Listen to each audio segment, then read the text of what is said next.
সাবেক IGP AKM Shahidul হক এবং আব্দুল্লাহ আল মামুনকে গ্রেফতার করেছে আইনশৃঙ্খলা বাহিনী। মঙ্গলবার রাতে তাদেরকে রাজধানী থেকে গ্রেফতার করা হয়েছে। গ্রেফতারের পর তাদের ডিবি কার্যালয়ে নেওয়া হয়েছে। জানা গেছে তাদের সেখানে প্রাথমিক জিজ্ঞাসাবাদ করা হবে। ছাত্র জনতার আন্দোলনে তাদের কি ভূমিকা ছিল এ বিষয়ে জানতে চাওয়া হবে। শেখ হাসিনা সরকারের পতনের পর দায়ের করা বেশ কয়েকটি মামলায় তাদের আসামি করা হয়েছে। তবে কোন মামলায় তাদের গ্রেফতার দেখানো হয়েছে সে সম্পর্কে এখনও নিশ্চিত হওয়া যায়নি। শহীদুল হক 2014 সালের 31 ডিসেম্বর থেকে 2018 সালের 31 জানুয়ারি পর্যন্ত আইজিপির দায়িত্ব পালন করেন। আর চৌধুরী আব্দুল্লাহ আল মামুন 2022 সালের 30 সেপ্টেম্বর থেকে গত 7 আগস্ট পর্যন্ত আইজিপির দায়িত্ব পালন করেন। ডায়মন্ড ওয়ার্ল্ডের ব্যবস্থাপনা পরিচালক দিলীপ কুমার আগরওয়ালকে গ্রেফতার করেছে র্যাব। মঙ্গলবার দিবাগত রাতে রাজধানী গুলশান এলাকা থেকে তাকে গ্রেফতার করা হয়। রাত 9টা থেকেই গুলশানের ডায়মন্ড ওয়ার্ল্ড প্রতিষ্ঠানে অভিযান চালায় র্যাব। এর আগে মঙ্গলবার বিকেলে পুলিশের অপরাধ তদন্ত বিভাগ এক বার্তায় জানায়, সোনা ও হীরা চোরাচালানের অভিযোগে ডায়মন্ড ওয়ার্ল্ড এবং এর সাথে সংশ্লিষ্ট ব্যক্তিদের বিরুদ্ধে অনুসন্ধান শুরু করেছে সিআইডির financial crime unit. Dilip Kumar আগরওয়ালের বিরুদ্ধে বিদেশ থেকে চোরাচালানের মাধ্যমে সোনা ও হীরা আমদানির নামে বিদেশে অর্থ পাচার, প্রতারণা এবং জালিয়াতির অভিযোগ রয়েছে। এছাড়াও দিলীপ কুমার আগরওয়াল প্রতারণার আশ্রয় নিয়ে বিভিন্ন জেলায় নামমাত্র শোরুমের মাধ্যমে প্রকৃত ডায়মন্ডের বদলে বিশেষ ধরনের কাচের টুকরোকে ডায়মন্ড হিসেবে বিক্রি করেছেন বলে অভিযোগ রয়েছে। তিনি কেন্দ্রীয় আওয়ামী লীগের শিল্প বাণিজ্য বিষয়ক উপকমিটির সদস্য। রিমান্ডে থাকা অবস্থায় ডিবি কার্যালয়ে অসুস্থ হয়ে পড়ায় সাবেক সংসদ সদস্য হাজি সেলিমকে ঢাকা মেডিকেল হাসপাতালে ভর্তি করা হয়েছে। মঙ্গলবার দিবাগত রাত 11:15টায় তাকে হাসপাতালে নিয়ে যাওয়া হয়। কলেজ ছাত্র খালিদ হত্যা মামলায় 5 দিনের রিমান্ডে ছিলেন তিনি। 1 সেপ্টেম্বর রাতে রাজধানী বংশাল এলাকা থেকে আইনশৃঙ্খলা বাহিনীর হাতে আটক হন তিনি। আদালতে হাজি করে 10 দিনের রিমান্ড আবেদন করা হলে বিচারক 5 দিনের রিমান্ড মঞ্জুর করেন। তার বিরুদ্ধে জমি দখল, চাঁদাবাজি, হত্যাসহ নানা অপকর্মের অভিযোগ রয়েছে। বরিশাল বিশ্ববিদ্যালয় ও বিএম কলেজের শিক্ষার্থীদের মধ্যে হামলা সংঘর্ষের ঘটনায় 40 জন আহত হয়েছে। এ সময় বিএম কলেজের প্রশাসনিক ভবন সহ ক্যাম্পাসে ব্যাপক ভাঙচুর চালানো হয়। মঙ্গলবার মধ্যরাতে সংঘর্ষের এই ঘটনাটি ঘটে। পুলিশ জানায়, নগরীর ব্যাপ্টিস্ট চার্চ মিশন রোডের বাসিন্দা বরিশাল বিশ্ববিদ্যালয়ের শিক্ষার্থী তাসনুভা চৌধুরী পরিবারের সাথে জমি নিয়ে পাশের একটি পরিবারের বিরোধ চলছিল। মঙ্গলবার দুপুরে বিএম কলেজের কয়েকজন শিক্ষার্থী তাসনুভাদের বাসায় যায়। খবর পেয়ে বরিশাল বিশ্ববিদ্যালয়ের শিক্ষার্থীরা এসে বিএম কলেজের শিক্ষার্থীদের উপর হামলা চালায়। এই খবর ছড়িয়ে পড়লে বিএম কলেজের শিক্ষার্থীরা নগরীর বটতলা এলাকায় বিশ্ববিদ্যালয়ের 2 শিক্ষার্থীকে পেয়ে মারধর করে। সহপাঠীদের মারধরের ঘটনায় মধ্যরাতে বিশ্ববিদ্যালয়ের 40 থেকে 50 জন শিক্ষার্থী বিশ্ববিদ্যালয়ের একটি বাসে করে সেখানে গেলে বিএম কলেজের শিক্ষার্থীরা সেই বাসে হামলা চালিয়ে ব্যাপক ভাঙচুর করে। এতে চালক সহ 15 থেকে 20 জন আহত হয়। পরে বিশ্ববিদ্যালয়ের শিক্ষার্থীরা একত্রিত হয়ে বিএম কলেজে ঢুকে ব্যাপক ভাঙচুর করে। সংঘর্ষে উভয় পক্ষের 40 জন আহত হয়েছে বলে জানিয়েছে কোতোয়ালি মডেল থানার ভারপ্রাপ্ত কর্মকর্তা মোস্তাফিজুর রহমান। পতাকা বৈঠকের মাধ্যমে প্রায় 45 ঘণ্টা পর মৌলভীবাজারের কুলাউড়া সীমান্তে বিএসএফ এর গুলিতে নিহত বাংলাদেশি কিশোরী স্বর্ণা দাসের মরদেহ হস্তান্তর করেছে বিএসএফ। বিজিবি এবং বিএসএফ কর্মকর্তাদের পতাকা বৈঠকের মাধ্যমে মঙ্গলবার সন্ধ্যায় চাতলাপুর চেকপোস্ট দিয়ে লাশ হস্তান্তর করে বিএসএফ। স্বর্ণা মৌলভীবাজারের জুড়ি উপজেলার কালনিগড় গ্রামের পরেন্দ্র দাসের মেয়ে। সে 8ম শ্রেণীতে অধ্যয়নরত ছিল। পরেন্দ্র জানান, ভারতের ত্রিপুরায় তার বড় ছেলে থাকেন। তাকে দেখতে স্বর্ণা এবং তার মা লালারচক সীমান্ত দিয়ে ভারতে যাওয়ার চেষ্টা করে। রোববার রাতে সীমান্তের কাঁটাতারের বেড়ার কাছে পৌঁছালে বিএসএফ সদস্যরা তাদের লক্ষ্য করে গুলি ছোড়ে। ঘটনাস্থলে মারা যায় স্বর্ণা। পরে তার লাশ নিয়ে যায় বিএসএফ। এ সময় স্বর্ণার মা বেঁচে থাকলেও আহত হন আরও 2 জন। দুর্নীতির অভিযোগে 41 মন্ত্রী এমপি দেশত্যাগে নিষেধাজ্ঞা দিয়েছে দুদক। একই সাথে তাদের দুর্নীতি অনুসন্ধানে পরিবারের সদস্য ও সম্ভাব্য সহযোগীদের সম্পদের তথ্য চেয়ে বিএফআইইউতে চিঠি দিয়েছে দুদক। সকালে এক বিজ্ঞপ্তিতে এই কথা জানায় দুর্নীতি দমন কমিশন। কেন্দ্রীয় ব্যাংকের আর্থিক গোয়েন্দা বিভাগ বাংলাদেশ ফাইন্যান্সিয়াল ইন্টেলিজেন্স ইউনিটকে দেয়া চিঠিতে দুর্নীতি অনুসন্ধানে 41 এমপি, মন্ত্রী ও তাদের পরিবারের সদস্য ও সহযোগীদের সম্পদের তথ্য চায় দুদক। প্রধান উপদেষ্টা ডক্টর মোহাম্মদ ইউনূস সব সচিবের সঙ্গে বৈঠক করেছেন। 55টি মন্ত্রণালয় ও বিভাগের সচিবরা এই বৈঠকে উপস্থিত ছিলেন। 8 আগস্ট অন্তর্বর্তী সরকার গঠনের পর এটি হচ্ছে সব সচিবের সঙ্গে প্রধান উপদেষ্টার প্রথম বৈঠক। এর আগে 12 আগস্ট 25টি মন্ত্রণালয়ের সচিবদের সাথে বৈঠক করেছিলেন প্রধান উপদেষ্টা। বৈঠকে দেশের সার্বিক পরিস্থিতি এবং সরকারের অগ্রাধিকার খাত নিয়ে আলোচনা হয়। সচিবদের সঙ্গে বৈঠকে ডক্টর ইউনূস যত দ্রুত সম্ভব সারা দেশে প্রশাসনিক কার্যক্রম স্বাভাবিক অবস্থায় ফিরিয়ে আনার বিষয়ে পরামর্শ চেয়েছেন। বৈঠকে স্থিতিশীলতা, বাজার পরিস্থিতি, অবৈধ অস্ত্র উদ্ধার, দুর্নীতি প্রতিরোধ সহ রাষ্ট্র সংস্কারের বিষয়ে আলোচনা হয়েছে।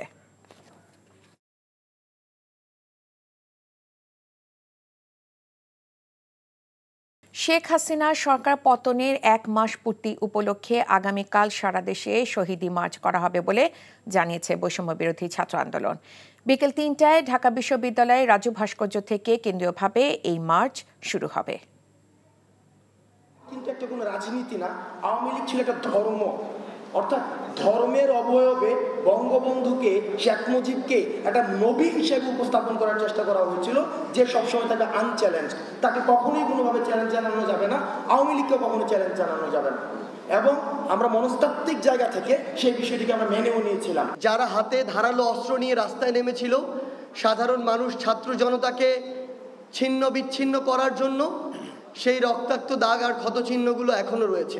আমাদের শহীদি মার্চের রুট হবে রাজু ভাস্কর্য থেকে শুরু করে নীলক্ষেত হয়ে সংসদ ভবনের সামনে দিয়ে ফার্মগেট, কাউরান বাজার, শাহবাগ, আবার রাজু ভাস্কর্য হয়ে আমাদের জাতীয় শহীদ মিনারে গিয়ে শেষ হবে। জুলাই আগস্টে ছাত্র জনতার আন্দোলনে গণহত্যার জন্য শেখ হাসিনা সহ তার সকল সহযোগীদের বিচারের আওতায় আনার দাবি জানিয়েছেন বিএনপি সিনিয়র যুগ্ম মহাসচিব রিজভী আহমেদ।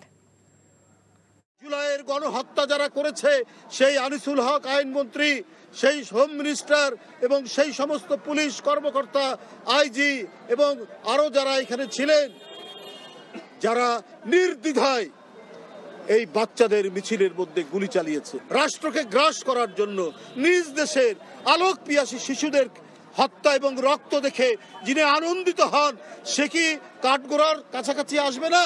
তার কি বিচার হবে না? স্বপ্ন ছিল সেনাবাহিনীর একজন গর্বিত সদস্য হওয়ার, দেশ ও দেশ মাতৃকার জন্য নিজের জীবন উৎসর্গ করার। কিন্তু পুলিশের ছোঁড়া বুলেটে সবকিছুই লণ্ডভণ্ড হয়ে গেল। গত 5 আগস্ট টাঙ্গাইলে ছাত্র আন্দোলনের বিজয় মিছিলে অংশ নিতে গিয়ে আর ফেরা হয়নি মারুফের। মিছিলে পুলিশের গুলিতে ঘটনাস্থলে মারা যায় এই স্কুল ছাত্র। একমাত্র ছেলেকে হারিয়ে যেন পুরো পরিবারেই অন্ধকার নেমে এসেছে। টাঙ্গাইল থেকে মহম্মদ হোসেনের পাঠানো রিপোর্ট।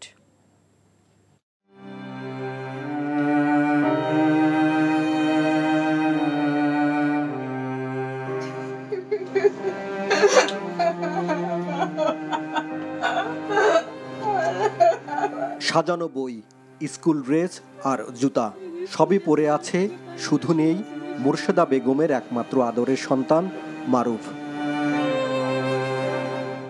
পড়ালেখা করে সেনাবাহিনী চাকরি করতে চাই, চাকরি করে তোমার আমি তোমাদের সব ইচ্ছা পূরণ করব।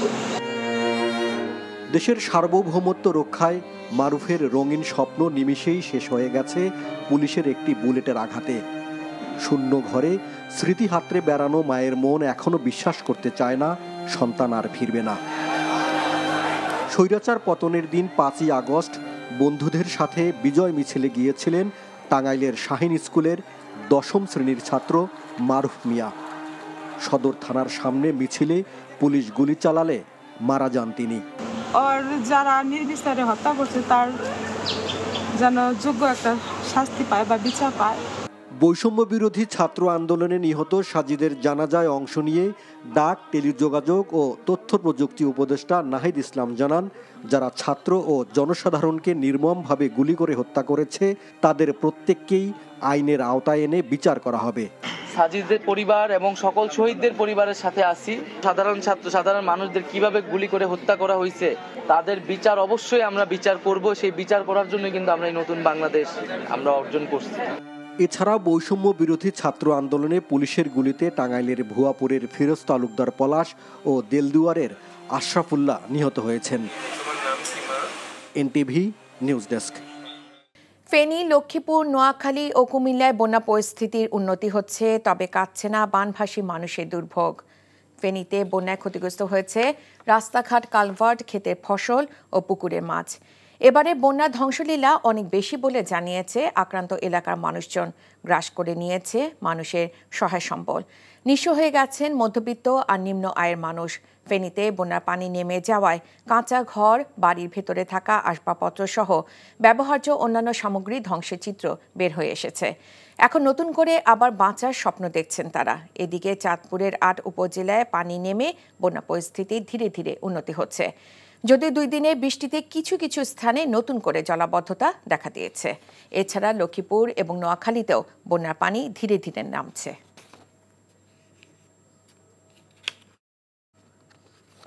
বন্যার পানিতে ঘর ডুবে বেশিরভাগ বানভাসীদের মাটির ভিটে তলিয়ে গেছে। যে কোনো সময় ভেঙে পড়তে পারে এসব ঘর। তাও ঝুঁকি নিয়ে বাপদাদার স্মৃতি ঘেরা বসত ভিটা ছাড়তে চান না তারা। বেশিরভাগ এলাকায় ভেসে গেছে মাছের ঘের, ফসলি জমিও পানির নিচে। রনি রায়হানের তোলা ছবিতে চাঁদপুরের শাহরাস্তি উপজেলা বানভাসীদের কিছুটা তুলে ধরছেন হাসান মাহমুদ।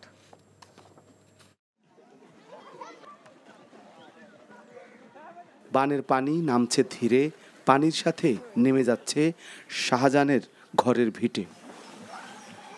বাড়ি রক্ষা করতে চারপাশে বাঁশ দিয়ে ঠেকিয়ে রাখার চেষ্টা।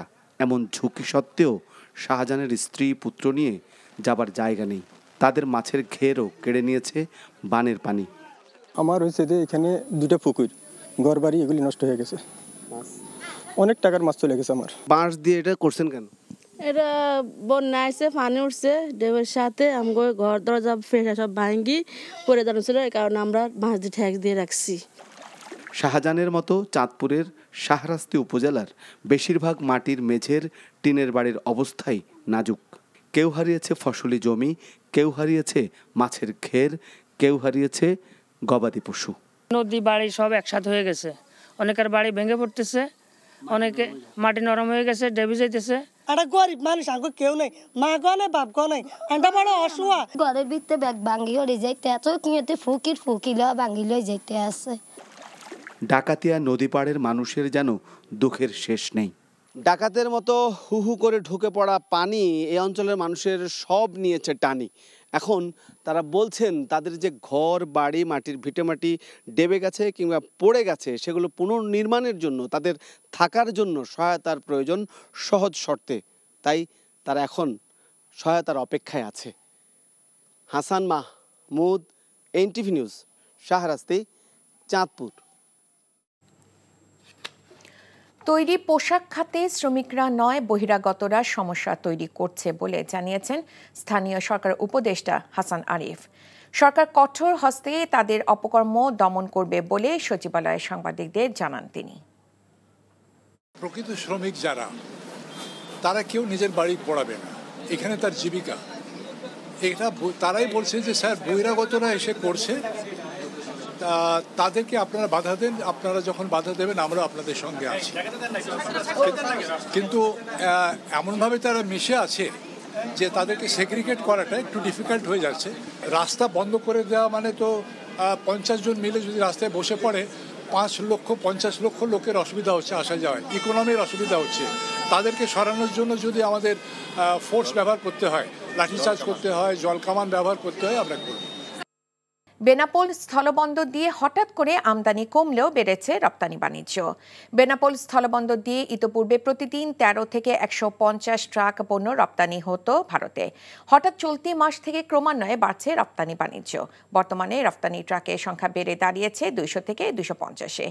বৈষম্য বিরোধী ছাত্র আন্দোলনের পাশাপাশি রাশিয়া, ইউক্রেন ও ফিলিস্তিনে ইসরায়েলি আগ্রাসনের কারণে ডলার সংকটের সময় মতো এলসি খুলতে না পারায় কমে যায় আমদানি বাণিজ্য। তবে এখন স্থলপথে বাংলাদেশি পণ্যের রপ্তানি বাড়ছে ক্রমে। বেনাপোল বন্দর থেকে কলকাতার দূরত্ব 84 কিলোমিটারের চেয়ে কম হওয়ায় বাংলাদেশি ব্যবসায়ীরা এই পথে ভারতের সাথে বাণিজ্যে আগ্রহী।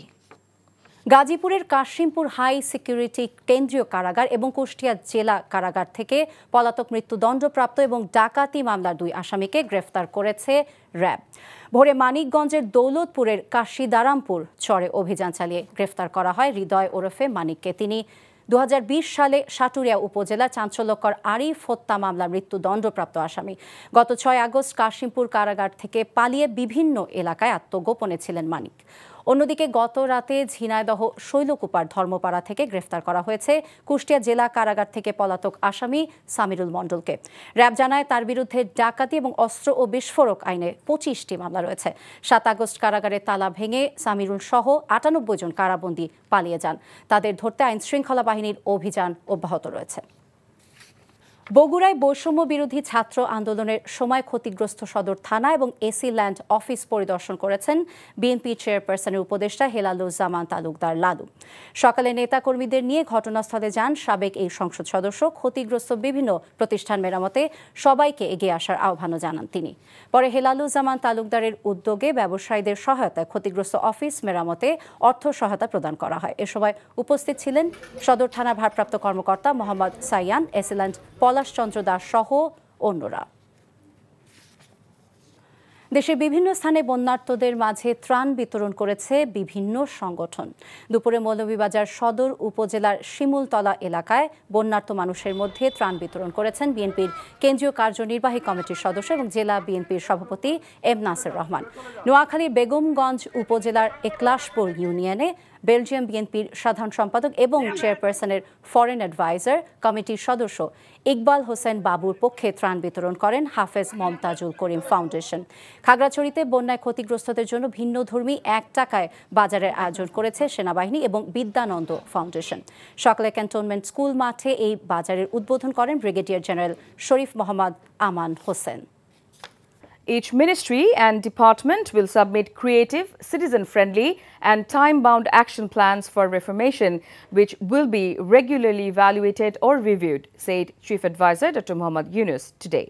This decision was taken during a meeting between the Chief Advisor and the secretaries of all ministries.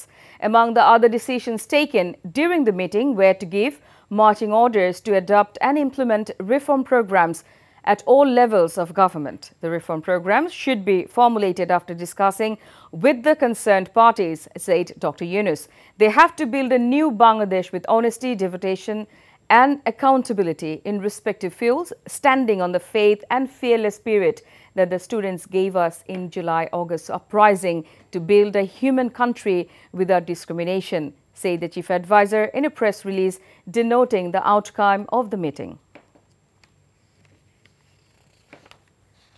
A Dhaka court granted remand to 2 former IGPs, Chaudhry Abdullah Mamun and AKM Shohidul Haq, in separate cases over killing 2 persons here during student mass uprising ending Sheikh Hasina's 15 years autocratic rule. Mamun was placed on 8-day remand in a case lodged over murder grocery shop owner Abu Said in capital's Mohammadpur area, while Shohidul was placed on 7-day remand in the case filed over killing trader Abdul Wadud in the New Market area. Dhaka Metropolitan Magistrate Akhtaruzzaman passed the orders as police produced them before the court and pleaded to grant 10-day remand each. Mamun and Shohidul were arrested by Detective Branch of Police in the wee hours of today.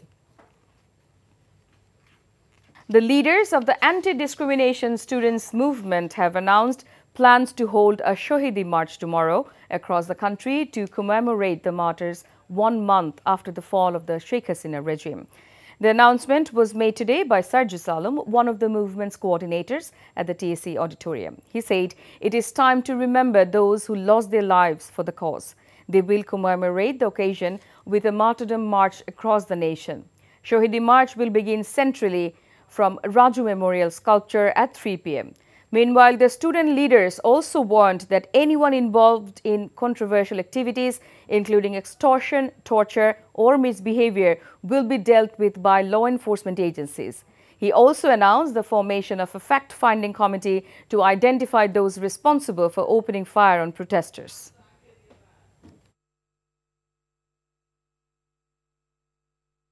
Awami League কিন্তু একটা কোনো রাজনীতি না, আওয়ামী লীগ ছিল একটা ধর্ম।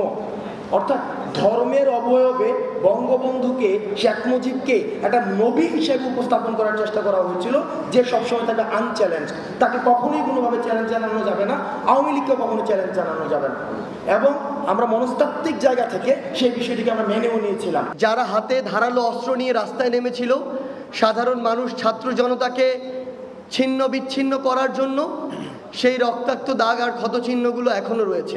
আমাদের শহীদি মার্চের রুট হবে রাজু ভাস্কর্য থেকে শুরু করে নীলক্ষেত হয়ে সংসদ ভবনের সামনে দিয়ে ফার্মগেট, কাওরান বাজার, শাহবাগ, আবার রাজু ভাস্কর্য হয়ে আমাদের জাতীয় শহীদ মিনারে গিয়ে শেষ হবে। NTV chairman Muhammad Musaddiq Ali has said Abu Said not only sacrificed his life, he has awarded second independence to the people from the clutches of fascist regime. He made the remarks while addressing a reception at NTV Dhaka office today for NTV Rangpur correspondent AK Moinul Haq and staff camera person Asudjaman Arman, who have live captured the moment of Abu Said's killing. Attending the program, Students Against Discrimination Movement Central Coordinator Abdul Hanan Masood said if NTV didn't publish the killing incident of Abu Said, the fascist Hasina would still fire bullets on students and people.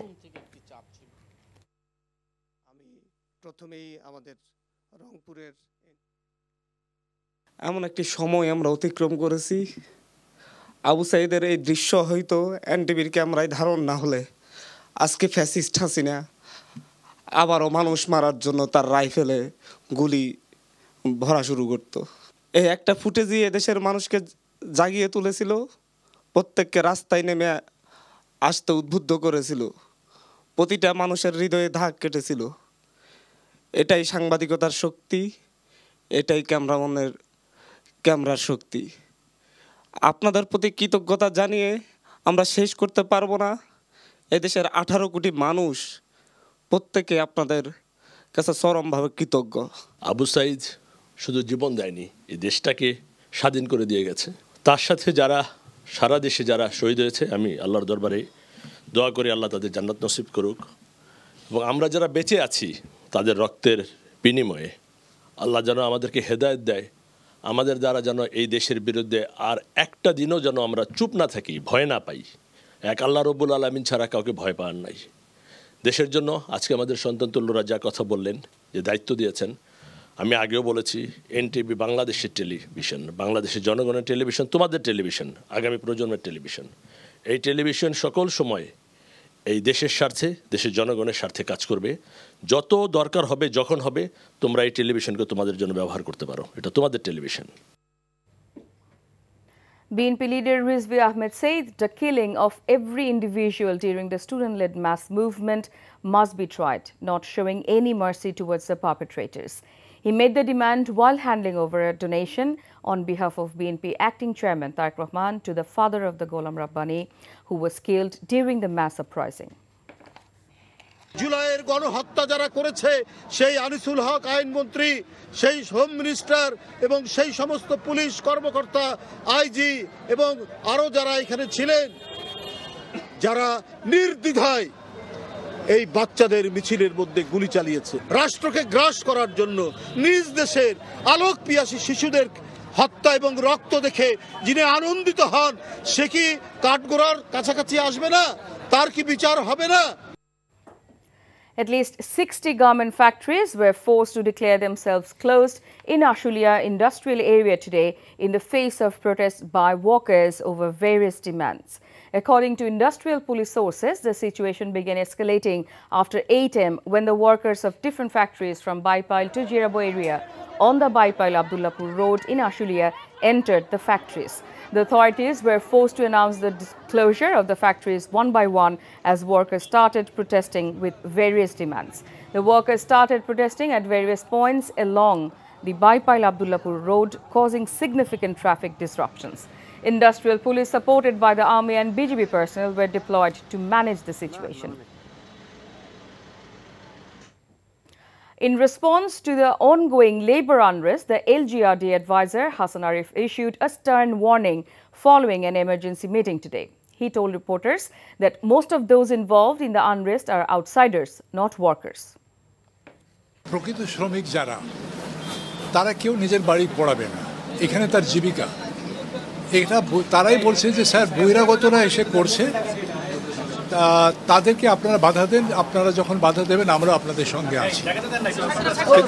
কিন্তু এমনভাবে তারা মিশে আছে যে তাদেরকে segregate করাটা একটু difficult হয়ে যাচ্ছে। রাস্তা বন্ধ করে দেওয়া মানে তো 50 জন মিলে যদি রাস্তায় বসে পড়ে 5-50 লক্ষ লোকের অসুবিধা হচ্ছে, আসা যাওয়ায় ইকোনমির অসুবিধা হচ্ছে। তাদেরকে সরানোর জন্য যদি আমাদের ফোর্স ব্যবহার করতে হয়, লাঠিচার্জ করতে হয়, জলকামান ব্যবহার করতে হয়, আমরা করি। শেখ হাসিনা সরকারের পতনের 1 মাস পূর্তিতে আন্দোলনে শহীদদের স্মরণে কাল সারা দেশে শহীদি মার্চ কর্মসূচি ঘোষণা করেছে বৈষম্য বিরোধী ছাত্র আন্দোলন। এতে অংশগ্রহণ করতে দেশবাসীর প্রতি আহ্বান জানিয়েছে সংগঠনটির কেন্দ্রীয় সমন্বয়করা। ঢাকা বিশ্ববিদ্যালয়ের টিএসসিতে এক সংবাদ সম্মেলনে এই কর্মসূচি ঘোষণা করেন তারা। নূর হোসেনের রিপোর্ট।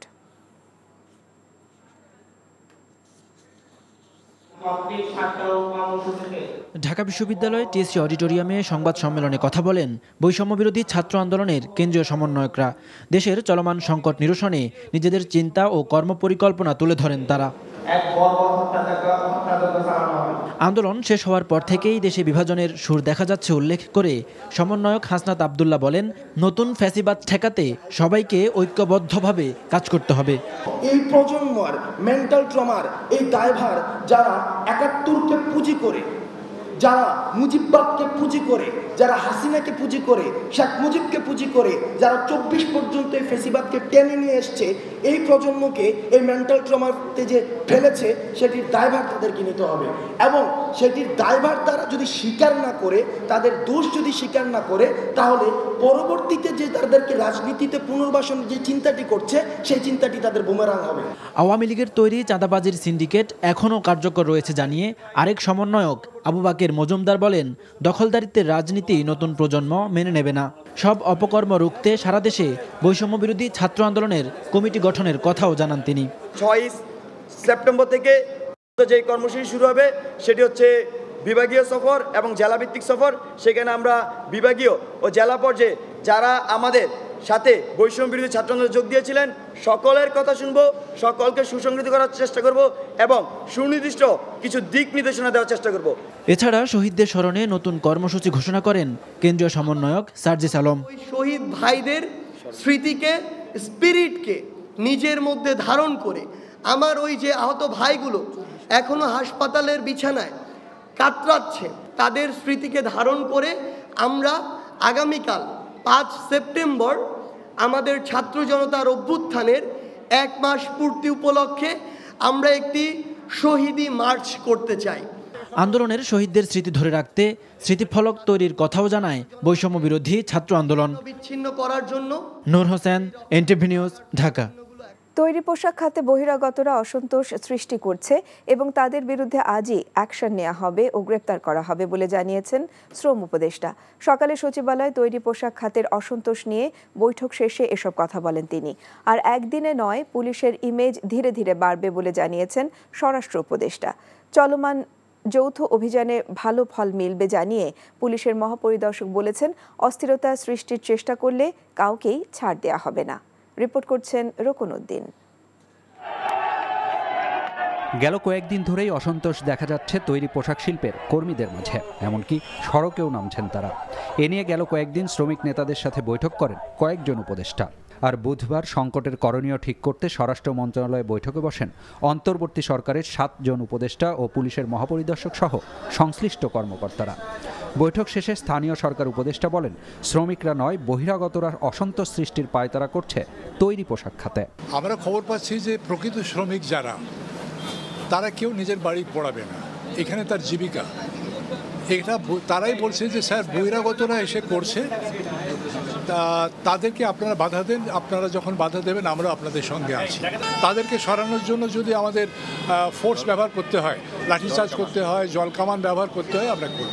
এখানে স্থানীয়ভাবে আওয়ামী লীগও আছে কিছু জায়গায় এবং কিছু বিএনপির স্থানীয় নেতৃবৃন্দেরও আমরা সংশ্লিষ্টতা পেয়েছি। বিএনপির কেন্দ্রীয় নেতৃবৃন্দের সাথে আমাদের এই বিষয়ে কথা হচ্ছে যাতে তারা তাদেরকে নিবৃত্ত রাখেন এবং স্থানীয়ভাবে আওয়ামী লীগের অনেকে থাকে না যে স্থানীয় প্রভাবশালী হিসেবে জুট ব্যবসার সাথে জড়িত, এখনও রয়ে গেছে, তাদের বিরুদ্ধে আমরা কঠোর অবস্থানে যাব এবং অলরেডি আমাদের কাছে যে ইনফরমেশন আছে স্বরাষ্ট্র মন্ত্রণালয়ের কাছে, সেই ইনফরমেশনের ভিত্তিতে তাদেরকে অ্যারেস্ট করা হবে। পুলিশের মনোবল ফিরেছে কিনা আর সড়কে তাদের সরব উপস্থিতি কবে দেখা যাবে, এমন প্রশ্ন ছিল স্বরাষ্ট্র উপদেষ্টার কাছে। আমার কাছে এরকম কোনো কিছু নাই যে আমি একদিনে সব উন্নতি করে ফেলবো, এটা আস্তে আস্তে হবে।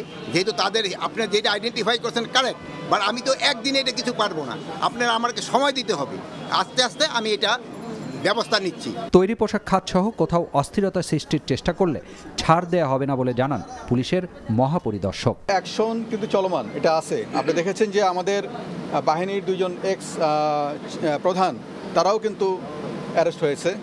তো যারা মামলার আসামি, যারা বিভিন্নভাবে বিভিন্ন রকম কার্যকলাপের সাথে জড়িত ছিল, যারা এই দুর্নীতি থেকে আরম্ভ করে অন্যায় অনিয়ম, সবাই কিন্তু আইনের আওতায় আসবে। অনেক অস্ত্র ইতিমধ্যে পাচ্ছি, অনেক জায়গায় অস্ত্র ফেলে যাচ্ছে কেউ, অনেক জায়গায় আমরা গত রাত থেকে কিন্তু অভিযান শুরু করেছি, আপনি দেখেছেন। সেই অভিযানের একটা ইম্প্যাক্ট পড়তেছে। আমরা আশা করি যে একটা ভালো ফলাফল আমরা দিতে পারবো। গণ অভ্যুত্থানে ৫৪ জন পুলিশ সদস্য নিহত হয়েছেন, ৩০০-র বেশি গাড়ি পোড়ানো হয়েছে, আবার অনেক থানার সংস্কারও করতে হবে উল্লেখ করে পুলিশের এই শীর্ষ কর্মকর্তা জানান, ধীরে ধীরে বাহিনীতে সবকিছুই স্বাভাবিক হয়ে যাবে। Rokonuddin, NTV news, Dhaka. আগামীকাল থেকে আশুলিয়া এবং গাজীপুর সহ দেশের সব পোশাক কারখানা খোলা থাকবে বলে জানিয়েছে বিজিএমইএ এর সভাপতি খন্দকার রফিকুল ইসলাম। বিকেলে রাজধানীর দিয়াবাড়ি এলাকায় বিজিএমইএ ভবনে সংবাদ সম্মেলনে একথা জানান তিনি। বলেন, আইন শৃঙ্খলা বাহিনীর পক্ষ থেকে পর্যাপ্ত নিরাপত্তা দেওয়ার আশ্বাসে পোশাক কারখানাগুলো কাল থেকে খোলা রাখার সিদ্ধান্ত নেওয়া হয়েছে। আইন শৃঙ্খলা পরিস্থিতি অবনতির সুযোগে স্বার্থান্বেষী মহল বহিরাগতদের নিয়ে কারখানাগুলো অস্থিতিশীল করার অপচেষ্টা করছে বলেও অভিযোগ করেন। বলেন, দেশের অর্থনৈতিক অবস্থা স্বাভাবিক রাখতে গার্মেন্টস শিল্পে স্থিতিশীলতা ফিরিয়ে আনার কোনো বিকল্প নেই। আমাদের যারা এক্স প্রেসিডেন্ট, সিনিয়র লিডার সবাই একসাথে বসে আমরা সিদ্ধান্ত এসেছি যে আগামীকালকে থেকে আমরা ফ্যাক্টরি খোলা রাখবো ইনশাল্লাহ, এবং আমার বিশ্বাস যে কালকে আমরা সুন্দরভাবে ফ্যাক্টরি চালাতে পারবো। জাতীয় সরকার ব্যবস্থায় দেশ পরিচালনা ও দ্বিকক্ষ বিশিষ্ট পার্লামেন্ট সংবিধানে সংযুক্ত দেখতে চায় বিএনপি। বিএনপির ভারপ্রাপ্ত চেয়ারম্যান তারেক রহমান এই কথা বলেছেন। তিনি বলেন, জনগণের সমর্থন নিয়ে বিএনপি আগামীতে দেশ পরিচালনার দায়িত্ব পেলে জাতীয় সরকার ব্যবস্থায় দেশ পরিচালনা করতে চায়। বিভাগীয় নেতাকর্মীদের সাথে ধারাবাহিক কর্মসূচির অংশ হিসেবে আজ ঢাকা বিভাগের তৃণমূল নেতাকর্মীদের উদ্দেশ্যে অনলাইনে যুক্ত হন তারেক রহমান। এ সময় তিনি আগামীর বাংলাদেশ গড়তে রাষ্ট্র কাঠামো সংস্কারে ৩১ দফা কর্মসূচির বার্তা দেশের প্রান্তিক সকল মানুষের কাছে পৌঁছে দেওয়ার নির্দেশ দেন। পুলিশের গুলিতে নিহত রংপুরের শিক্ষার্থী আবু সাঈদের জীবন দেওয়ার পথ ধরে এদেশের মানুষ নতুন করে মুক্তির স্বাদ পেয়েছে বলে মন্তব্য করেছেন এনটিভির চেয়ারম্যান মোহাম্মদ মোসাদ্দেক আলী। আর বৈষম্য বিরোধী ছাত্র আন্দোলনের কেন্দ্রীয় সমন্বয়ক আব্দুল হান্নান মাসুদ ও নুসরাত তাবাসসুম বলেছেন, আবু সাঈদকে হত্যার দৃশ্য এনটিভিতে সরাসরি সম্প্রচার না করলে হয়তো এখনও শেখ হাসিনার পুলিশ মানুষের ওপর গুলি চালাতো। আবু সাঈদের হত্যাকাণ্ডের ঘটনা তুলে আনা এনটিভির রংপুরের সিনিয়র করেসপন্ডেন্ট মইনুল হক ও ক্যামেরাম্যান আসাদুজ্জামান আরমান সংবর্ধনা প্রদান অনুষ্ঠানে এসব কথা বলেন তারা। নূর হোসেনের আরেকটি রিপোর্ট। 16 জুলাই 2024 কোটা সংস্কার আন্দোলনে হামলার প্রতিবাদে রংপুরে পুলিশের সামনে বুক চিতিয়ে দাঁড়ান বেগম রোকেয়া বিশ্ববিদ্যালয়ের দ্বিতীয় বর্ষের শিক্ষার্থী আবু সাঈদ। স্বৈরাচারী সরকারের পুলিশের নির্মম নিষ্ঠুর বুলেটের আঘাতে সেদিন বিদীর্ণ হয় আবু সাঈদের বুক। মাটিতে লুটিয়ে পড়েন অসীম সাহসের এই মূর্ত প্রতীক। পুলিশের ওই হামলা ও নিষ্ঠুরতার সময় সরাসরি সম্প্রচারে ছিল জনপ্রিয় স্যাটেলাইট টেলিভিশন এনটিভি। মুহূর্তেই দেশে বিদেশে ছড়িয়ে পড়ে নির্মমতার সেই দৃশ্য। এর ফলে দেশের প্রতিটি প্রান্তে ছড়িয়ে পড়ে আন্দোলনের ভয়াবহ দাবানল, যার রেশেই দেশ ছেড়ে পালিয়ে যায় স্বৈরাচার শেখ হাসিনা। জীবনের ঝুঁকি নিয়ে সেই দৃশ্য তুলে আনায় রংপুরে এনটিভির সিনিয়র করেসপন্ডেন্ট মইনুল হক এবং ক্যামেরাম্যান আসাদুজ্জামান আরমানকে বুধবার কেন্দ্রীয় কার্যালয়ে সংবর্ধনা প্রদান করে এনটিভি। তাদের হাতে ক্রেস্ট তুলে দেন বৈষম্যবিরোধী ছাত্র আন্দোলনের কেন্দ্রীয় দুই সমন্বয়ক, এনটিভির পরিচালক নুরুদ্দিন আহমেদ, ব্যবস্থাপনা পরিচালক আশফাক উদ্দিন আহমেদ ও চেয়ারম্যান মোহাম্মদ মোসাদ্দেক আলী। বৈষম্যবিরোধী ছাত্র আন্দোলনের দুই সমন্বয়ক আব্দুল হান্নান মাসুদ ও নুসরাত তাবাসসুম বলেন, এনটিভি আবু সাঈদের সেই দৃশ্য না দেখালে দেশ হয়তো এখনও ফ্যাসিবাদের থাবায় আটকে থাকত। এমন একটি সময় আমরা অতিক্রম করেছি, আবু সাঈদের এই দৃশ্য হয়তো এনটিভির ক্যামেরায় ধারণ না হলে আজকে ফ্যাসিস্ট হাসিনা আবারও মানুষ মারার জন্য তার রাইফেলে গুলি ভরা শুরু করত। এই একটা ফুটেজই এদেশের মানুষকে জাগিয়ে তুলেছিল, প্রত্যেককে রাস্তায় নেমে আসতে উদ্বুদ্ধ করেছিল, প্রতিটা মানুষের হৃদয়ে দাগ কেটেছিল। এটাই সাংবাদিকতার শক্তি। আমি কল্পনাও করতে পারছি না সেদিন আপনারা ওখানে দাঁড়িয়ে কিভাবে ঘটনাটি সহ্য করেছিলেন, কিভাবে সেটা আমাদের কাছে পৌঁছে দিয়েছিলেন। কিন্তু এটা সত্য, সেদিন যদি আবু সাইদের হত্যাকাণ্ডটি জাতির সামনে না আসতো তাহলে আরো অসংখ্য হত্যা হতো। আবু সাইদের আত্মত্যাগের কথা বিনম্র চিত্তে স্মরণ করে এনটিভির চেয়ারম্যান মোহাম্মদ মোসাদ্দেক আলী বলেন, দেশের প্রয়োজনে মানুষের পক্ষে থাকবে এনটিভি। আবু সাইদ শুধু জীবন দেয়নি, এই দেশটাকে স্বাধীন করে দিয়ে গেছে। তার সাথে যারা সারা দেশে যারা শহীদ হয়েছে, আমি আল্লাহর দরবারে দোয়া করি আল্লাহ তাদের জান্নাত নসিব করুক। চুপ না থাকি, ভয় না পাই, এক আল্লাহ রব্বুল আলামিন ছাড়া কাউকে ভয় পাওয়ার নাই। দেশের জন্য আজকে আমাদের সন্তান তুল্যরা যা কথা বললেন, যে দায়িত্ব দিয়েছেন, আমি আগেও বলেছি এনটিভি বাংলাদেশের টেলিভিশন, বাংলাদেশের জনগণের টেলিভিশন, তোমাদের টেলিভিশন, আগামী প্রজন্মের টেলিভিশন। এই টেলিভিশন সকল সময় এই দেশের স্বার্থে, দেশের জনগণের স্বার্থে কাজ করবে। যত দরকার হবে, যখন হবে, তোমরা এই টেলিভিশনকে তোমাদের জন্য ব্যবহার করতে পারো, এটা তোমাদের টেলিভিশন। শত শহীদের রক্তে ভেজা বাংলাদেশ বৈষম্যহীনভাবে এগিয়ে নিতে সবাইকে একসাথে কাজ করার আহ্বান জানান এনটিভির চেয়ারম্যান। নূর হোসেন, এনটিভি নিউজ, ঢাকা। অন্তর্বর্তী সরকারের প্রধান উপদেষ্টা ডক্টর মোহাম্মদ ইউনূসের আন্তর্জাতিক বিষয় সংক্রান্ত বিশেষ দূত হিসেবে লুৎফে সিদ্দিকীকে নিয়োগ দেওয়া হয়েছে। আজ মন্ত্রিপরিষদ বিভাগের জারি করা প্রজ্ঞাপনে এ কথা জানানো হয়। বলা হয়, লুৎফে সিদ্দিকী আন্তর্জাতিক বিষয় সংক্রান্ত বিশেষ দূত পদে অধিষ্ঠিত থাকাকালে উপদেষ্টা পদমর্যাদার বেতন ভাতা ও আনুষঙ্গিক সুযোগ সুবিধা পাবেন। এ আদেশ অবিলম্বে কার্যকর হবে বলেও উল্লেখ করা হয়। ছাত্র জনতার গণ অভ্যুত্থানে শেখ হাসিনা পদত্যাগ করে দেশ ছেড়ে পালিয়ে যাওয়ার পর ৮ আগস্ট প্রধান উপদেষ্টার শপথ নেন ডক্টর মোহাম্মদ ইউনূস। হত্যা মামলায় ডায়মন্ড ওয়ার্ল্ডের এমডি দিলীপ কুমার আগারওয়ালকে ৩ দিনের রিমান্ড মঞ্জুর করেছে আদালত। ঢাকার চিফ মেট্রোপলিটন ম্যাজিস্ট্রেট আদালত আজ তাকে রিমান্ডে নেয়ার আদেশ দিয়েছে। রাজধানীর বাড্ডা থানায় করা হৃদয় আহমেদ হত্যা মামলায় তাকে রিমান্ড দেওয়া হয়। এর আগে আগারওয়ালকে আদালতে হাজির করে 10 দিনের রিমান্ড আবেদন করে পুলিশ। পরে উভয় পক্ষের শুনানি শেষে 3 দিন রিমান্ডে নিয়ে জিজ্ঞাসাবাদের অনুমতি দেয় আদালত। আবেদনে বলা হয়, 19 জুলাই বাড্ডা এলাকায় বৈষম্য বিরোধী আন্দোলনে অংশ নেয় হৃদয় আহমেদ। তখন তাদের ছত্রভঙ্গ করতে গুলি চালানো হয়। এতে নিহত হন হৃদয়। হত্যার রহস্য উদ্ঘাটনে এজাহারভুক্ত আসামি হিসেবে দিলীপকে রিমান্ডে জিজ্ঞাসাবাদ জরুরি। সাবেক প্রধানমন্ত্রী শেখ হাসিনার বেসরকারি শিল্প ও বিনিয়োগ বিষয়ক উপদেষ্টা সালমান এফ রহমানের দখলে থাকা আইএফআইসি ব্যাংকের পরিচালনা পর্ষদ ভেঙে দিয়েছে কেন্দ্রীয় ব্যাংক। একই সঙ্গে 4 জন স্বতন্ত্র 6 পরিচালক নিয়োগ দিয়ে নতুন বোর্ড গঠন করে দেওয়া হয়েছে। বুধবার বাংলাদেশ ব্যাংকের এক আদেশে পর্ষদ বাতিল এবং স্বতন্ত্র পরিচালক নিয়োগ দেওয়া হয়েছে। আইএফআইসির ব্যবস্থাপনা পরিচালকের কাছে পাঠানো আদেশে বলা হয়, আমানতকারী ব্যাংকের স্বার্থ সংরক্ষণ ও সুশাসন নিশ্চিত করতে ব্যাংকের পরিচালনা পর্ষদ ভেঙে নতুন পর্ষদ গঠন করা হয়েছে। নতুন পর্ষদে আছেন মেহমুদ হোসেন, সাজ্জাদ জহির, এবতাদুল ইসলাম, কাজী মাহবুব কাশেম, গোলাম মোস্তফা ও মঞ্জুরুল হক। স্থানীয় জনপ্রতিনিধিরা দায়িত্বে না থাকলেও ডেঙ্গু পরিস্থিতি অবনতি হবে না বলে আশা প্রকাশ করেছেন ঢাকা দক্ষিণ সিটি কর্পোরেশনের প্রশাসক মোহাম্মদ শের আলী। আজ নগর ভবনে ডেঙ্গু বিষয়ে মতবিনিময় সভায় কথা বলেন তিনি।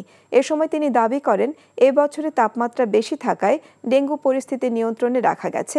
তবে স্বাস্থ্য অধিদপ্তরের দেয়া রোগীর তথ্যে গরমিল রয়েছে বলেও মনে করেন ডিএসসিসির প্রশাসক। সিটি কর্পোরেশনের নিয়মের ব্যত্যয় ঘটিয়ে কোনো কর্মকর্তা দায়িত্ব পালন করলে তা আইনগতভাবে মোকাবেলার কথাও বলেন তিনি। বন্যার পানি কমতে শুরু করলেও পরবর্তী রোগবালাই বেড়েছে। রোগ প্রতিরোধে স্বল্পতা আছে প্রয়োজনীয় ঔষধের। সার্বিক পরিস্থিতি উন্নয়নে সমন্বয়ের কোনো বিকল্প নেই বলে মনে করেন বিশেষজ্ঞরা। সকালে রাজধানীর মহাখালীতে ব্র্যাক সেন্টারে ব্র্যাক ও ইউএইচসি ফোরামে যৌথভাবে বন্যা পরবর্তী স্বাস্থ্য ঝুঁকি নিয়ে বহুপক্ষীয় পর্যালোচনার আয়োজন করে। সেখানে দুর্গত এলাকার চিকিৎসকরা বন্যা পরবর্তী পানিবাহিত রোগ প্রতিরোধী ঔষধ সংকটের কথা জানান। বন্যা দুর্গত এলাকার মতো সারা দেশেই নিরাপত্তা ব্যবস্থা জোরদারের পাশাপাশি দ্রুততম সময়ে স্থানীয় সরকার ও স্বাস্থ্য প্রশাসনকে কার্যকর করার দাবি জানানো হয়। ইউএইচসি ফোরাম জানায়, প্রথাগত আমলাতান্ত্রিক ব্যবস্থায় নয়, বন্যার মতো যে কোনো দুর্যোগের ক্ষেত্রে সমন্বয় ও পর্যবেক্ষণ করতে হবে চলমান বাস্তবতার নিরিখে। খুব দ্রুত স্থানীয় সরকারের বিষয়গুলো খুব সচল হওয়া দরকার, স্থানীয় প্রশাসনের সচল হওয়া দরকার, স্থানীয় স্বাস্থ্য প্রশাসন তাদেরও নির্ভয়ে কাজ করার যে পরিবেশ সেগুলো করা দরকার। নিরাপত্তার জায়গাগুলো খুব দরকার। বাংলাদেশ ক্রিকেট বোর্ডের পরিচালকের পদ ছাড়লেন নাইমুর রহমান দুর্জয়। সবশেষ বিসিবি হাই পারফরম্যান্স ইউনিটের চেয়ারম্যানের পদে ছিলেন দেশের প্রথম টেস্ট অধিনায়ক। মঙ্গলবার রাতে ইমেইলে বিসিবির কাছে পদত্যাগপত্র পাঠিয়েছেন নাইমুর রহমান দুর্জয়। সরকার পতনের পর থেকে দৃশ্যপটে নেই বিসিবির বেশ কয়েকজন পরিচালক।